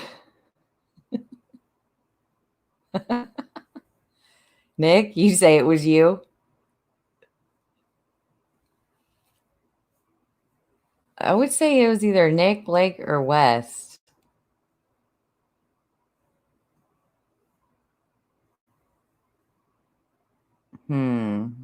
Well, I guess I'll have to read the comments back and figure out. We're all winners. Okay, so you all three can pick topics, what you want me to talk about, or you don't have to. But I got the idea from watching Hoosier the Bruiser, and he was going to give people a prize, but I am definitely not going to do that because I have a phobia of the post office. I don't know why. Post office and banks, I can't hardly even go in them. I mean, I just get so scared. I don't know why. I guess it's just the pressure of it. I don't know. Something about them breaks me out. Probably like, I don't know. I'll figure it out. But, well, I'm glad you had fun. I enjoyed seeing all of your comments. But thank you for being here. And I'm sure I'll see you all in chats tomorrow. I believe. Yes, I did. Yes, I did watch the Unabomber.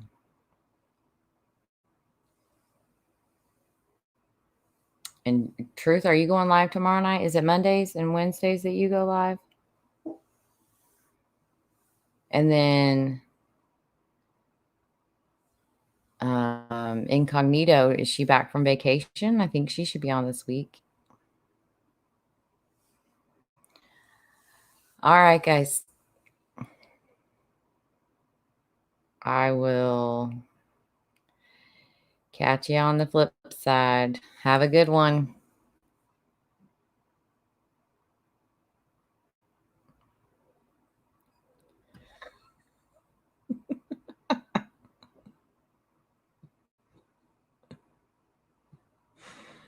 Oh, killing me.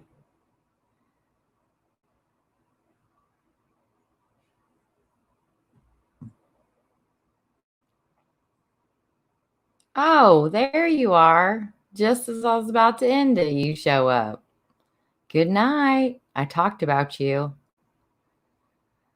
I'll see y'all later.